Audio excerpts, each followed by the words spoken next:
Hi everybody, it's Lisa. Thanks for joining me today. Welcome to my sewing lair. Today I want to share with you my modified method for making flying geese units for the Modified Barn Star Quilt. This particular pattern requires 120 flying geese. I need 60 flying geese in this colorway, and then I need 60 flying geese in this colorway, which is basically the obverse where the goose and the sky are flipped, but it provides this, lovely, as you can see here, lovely tailing for the star.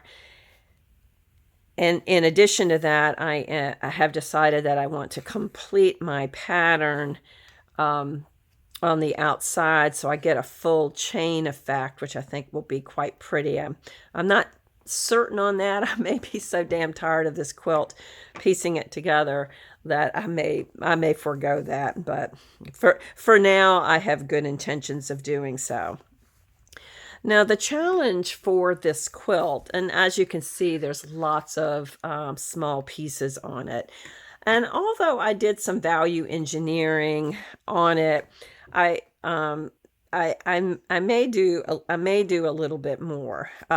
Sometimes things aren't apparent to you until you actually get into the thick of things. And in this particular case,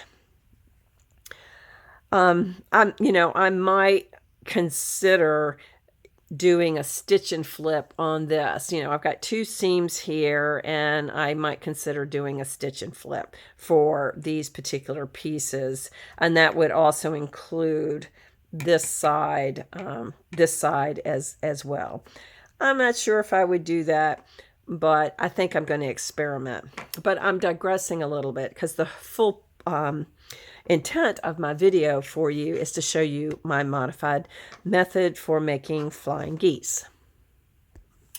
I'm sure that many of you are familiar with this method, and I have bastardized it to suit my purposes.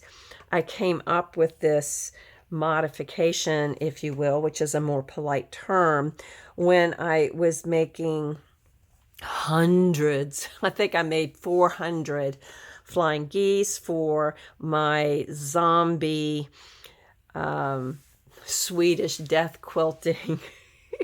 And I'll put a link to it. It was my Swedish death quilting zombie quilt, which was basically making a ton of sawtooth stars, which of course for every star you make, you've got 4 flying geese. In this particular pattern, we've doubled our pleasure. For each one of our blocks, we have 2 flying geese in obverse colorways, as I noted before.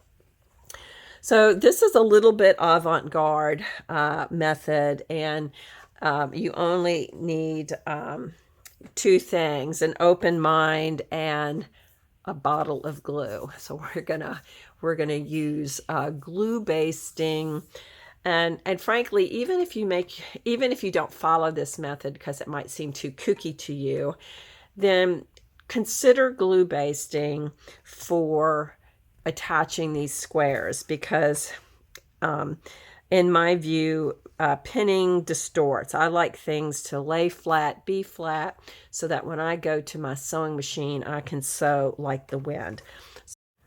For my bastardized method that I'm going to demonstrate for you, we need just a few items. We're making a finished 2.5 by 5 flying goose, which is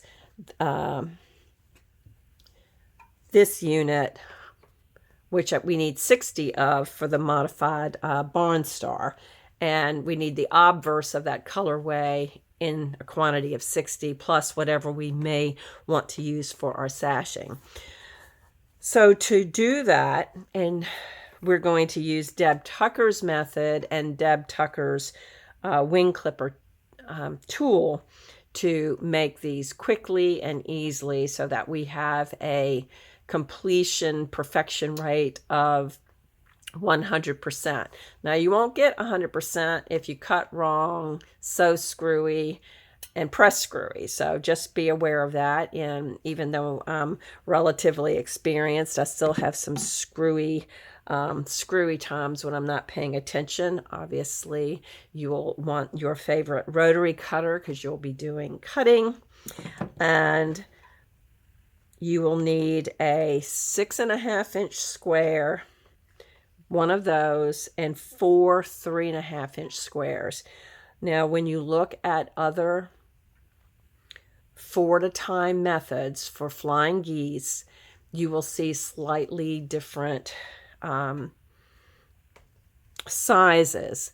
This is about 1/4 of an inch higher than the other ones that you might see, because we're going to do a perfect trim down. All right. So when you're upsizing 1/4 an inch, that gives you about 1/8 of an inch all the way around for you to do something kind of screwy. Now, if you really want to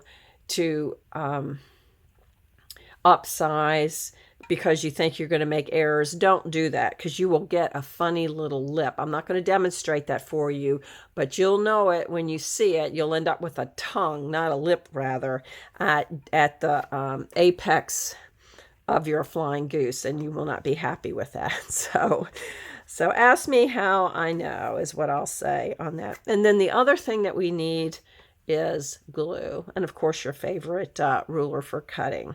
So let me show you how this modified method works. The very first thing we're going to do is drizzle within the seam line, and I'm going to wiggle it around a bit, and you'll see in a minute why.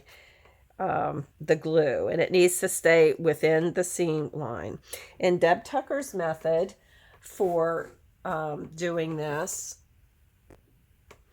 she pushes in the and sometimes it's nice to use a pen. As we get older, our grip isn't so good and our skin is thin, so we don't grab things very well. So here's one way that you can use a pen to kind of help you, push in slightly.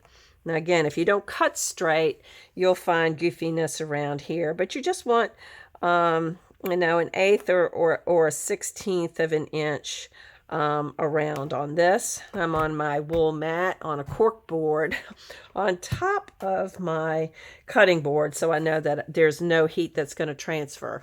If you're using a wool mat on top of your, and I see people do that on top of your cutting board, this wool will pull both moisture, if you're using steam, as well as heat down to your cutting mat, and you will be sorry. And that's another one of ask me how I know. The other thing I like to do is to put a small dab of glue right here on the corner, and then I'm setting my other item. And then I'm just putting my iron on it to set the glue. Now, in the typical way that you would do this, you would either draw a line through here and then use your 1/4 inch on either side of it to go ahead and do your stitch lines. We're not going to do that, and here's the avant-garde method. What we're going to do is we're going to cut exactly on this diagonal.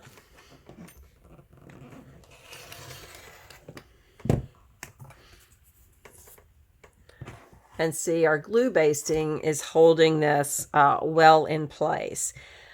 And because you're production piecing these things, when you put this by your sewing machine, you want this tail end down so it doesn't catch. And on its opposite mate, just turn it over and you'll know that it will pull through. And then we're going to use a good 1/4 inch using whatever guide we have on our machine. I use my Bernina 57 gated foot, which ensures that I get perfect results every time. And if I need a scant, I simply move my needle. So I don't futz around with painter's tape or all of those other things. I just use 2 positions. Middle position for a good 1/4 inch, 1 click to the right for a scan, but we're going to use a good 1/4 inch, and I'm going to run that through my machine. Okay, I'm back from my machine, and I just ran this through my gated foot. And as we typically do, I'm going to set the seam. It's going to warm everything up. And then I want to give you some pressing guidance for this block. Because we're working with diagonals, that means that we've introduced bias into our block because we've cut. So it requires special handling, and here's a couple of things that I think are important. Use your fingers to kind of finger press so you can kind of get it moving in the direction that you want, and start with the one. Okay, start with the one that's on top to move that over. Now, one of the things I like to use is a Teflon pressing sheet. This happens to be a Goddess sheet. They're kind of expensive, but I bought some Misty Few, so I got a sample of it. But you can get Teflon sheets at on Amazon very inexpensively. I use them a lot. Here's an example of one here, and you'll see them on my ironing board from time to time. The other thing it does is it prevents shine, and it creates a glided piece. There's nothing that you can do. I can do that, and I am not going to stretch anything below, because everything is just going to glide on top of this sheet. So that's why I like to use and recommend these. So let's start here. It's the same thing. We're in the obverse. Now, if you're glue basting, and if you're new to glue basting and haven't developed muscle memory for it, what you may find is sometimes you've put glue over here. Just kind of pop it if it's not folding over, and you got too ambitious with your glue line. You can always spray a little bit if you like. Now, what we want to do is make this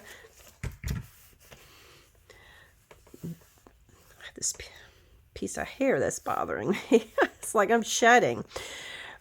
We want it to make it straight. You got to be careful that you don't tug or any of that stuff. You just want to keep all of these lines as straight and true as you can. So I recommend that for this, we're going upper right.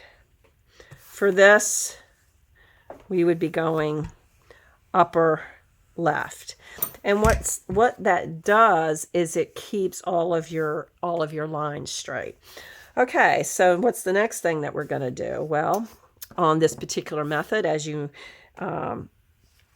know, we're going to start with our next square, and we're going to do the same thing, which means we're going to stay within.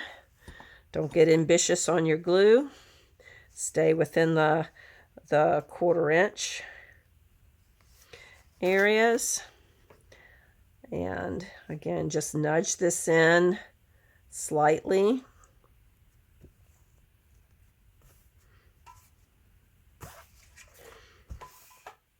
Set the glue. And we're going to go ahead and do the same thing with this. And I sew with an 80 weight cottonized polyester. I use Deco Bob. I love it. I've been using it for many years now, and it creates a very strong, very fine finish, so you can get some pretty good. You do get really good. And okay, and here's a little example where I did get a little ambitious, and I had to pull a little bit. Now again, on these corners, you want to make sure that it's fully opened up all the way from the tail. Sometimes it's easy to open them up, but not get that final corner. And you really do need that corner for the trim. These pressing sheets, make sure that you don't get any shine on your. And then we're going to do the same thing. And I don't have to squeeze this very hard, so it's easy on my hands. As I'm a little older now.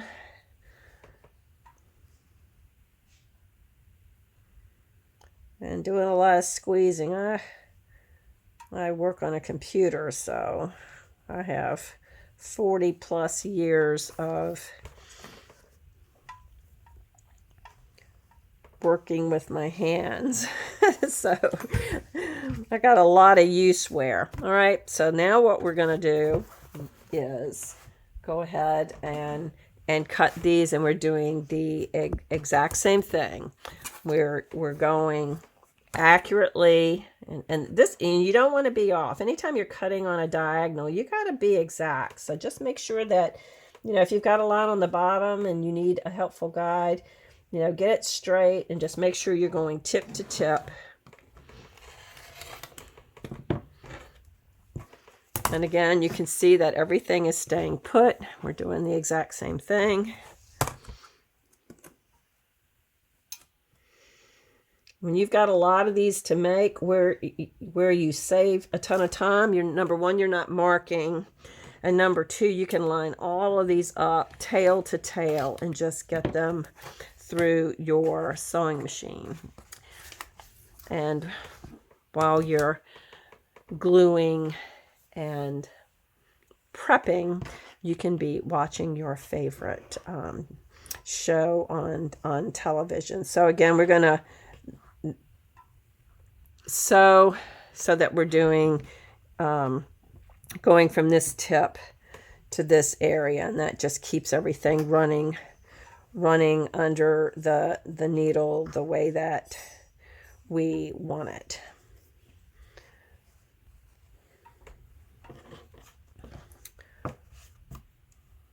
Okay, so you're going to have two that look like this, and you're going to have two that look like this, and that'll get us from tip to tail. And if you're sewing these correctly on your machine, your needle should go right through that valley there. If you're not, it's probably okay. We have a slightly oversized method. So we're going to go to I'm going to go to the machine. I'm going to pause this and then I'll come back. Okay, and as you can see, my stitch is going exactly into that valley.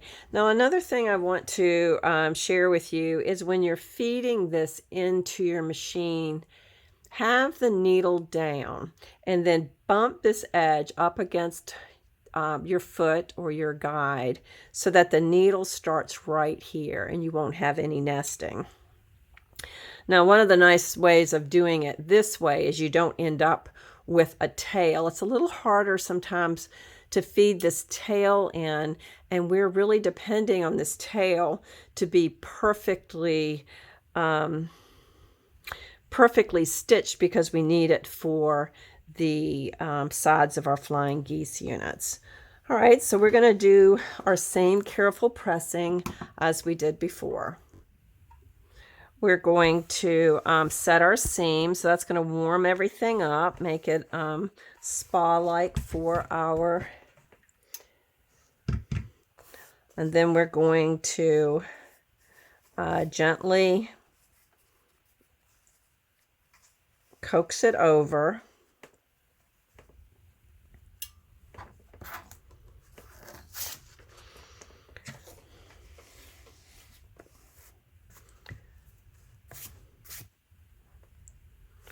And then we're going to, so we've got everything opened up nicely for our seams, pressed flat.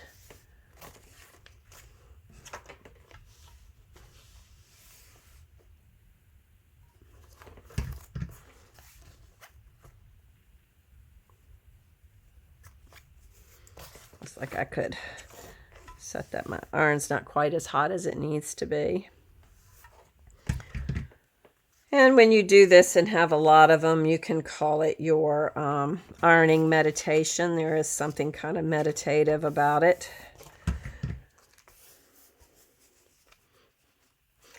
Mindfulness sewing, isn't that what we use mindfulness to get us through our dreaded chores? I actually kind of like pressing.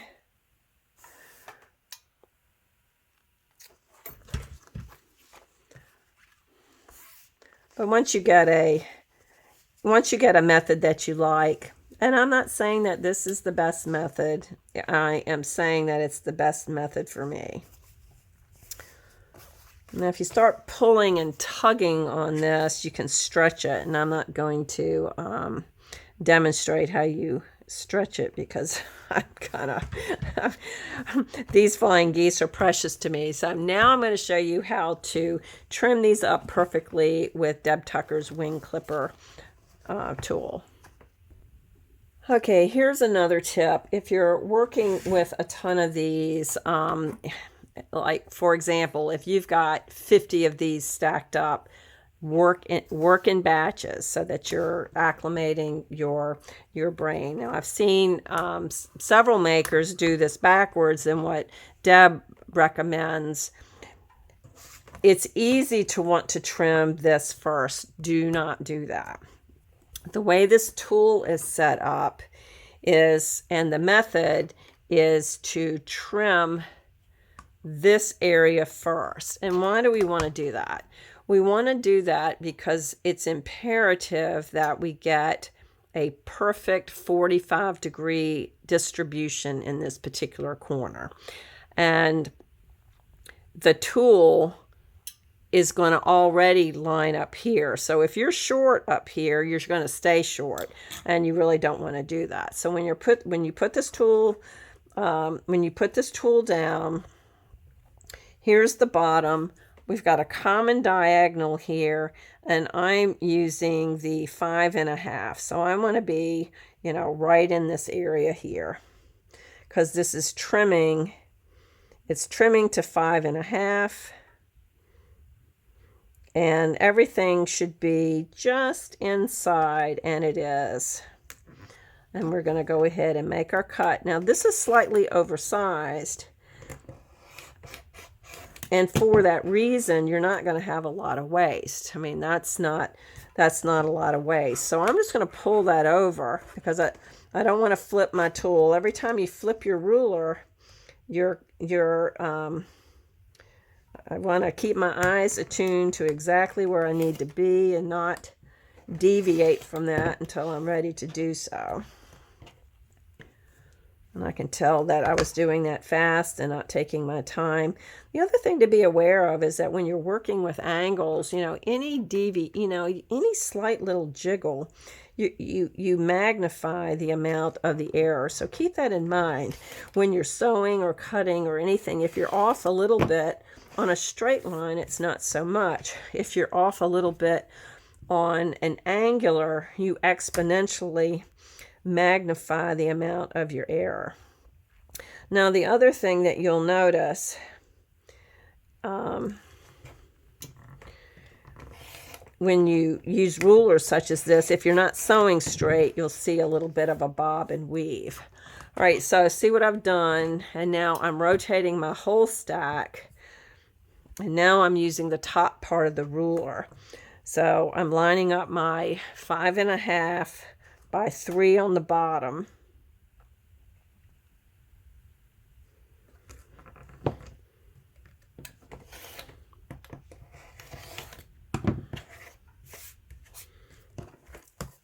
And there's my perfect, I'm going to say perfect-ish, because nothing is ever really perfect, although we aspire to be.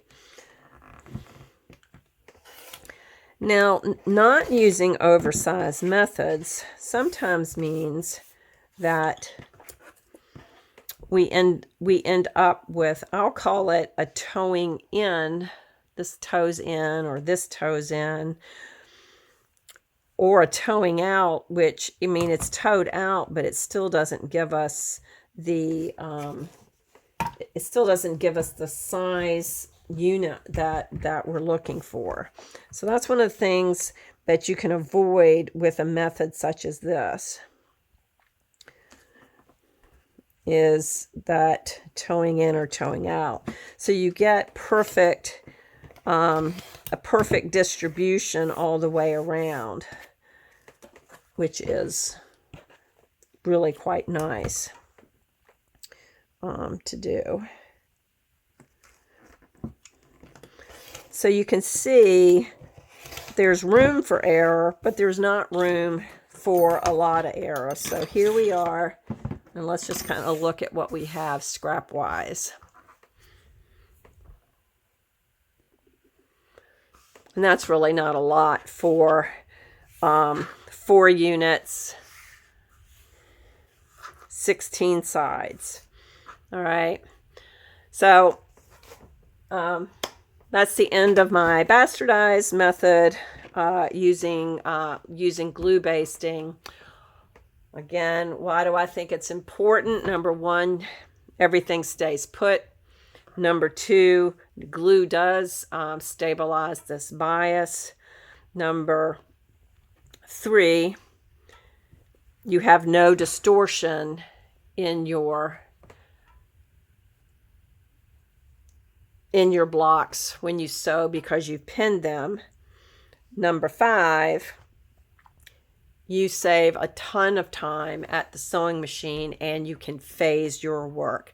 So if you're busy, I'm a busy professional, I don't have a lot of time to sew. If I'm making, again, production piecing, in fact, I would just use this if I'm not production piecing. But for production piecing, I can phase my work. And when I can phase my work and lay things down by my sewing machine, oriented the right way so that I know that if I've got 5 minutes, I can just zip things through. It really does work a lot. So I am evangelizing Deb Tucker's wing clipper, the 4 at a time method, glue basting, and making a cut instead of a line.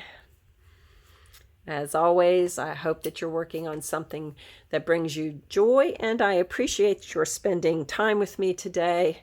Join me again to see what's anywhere on my computer, on my design board, or on the cutting mat to see if we can learn something together. See you soon.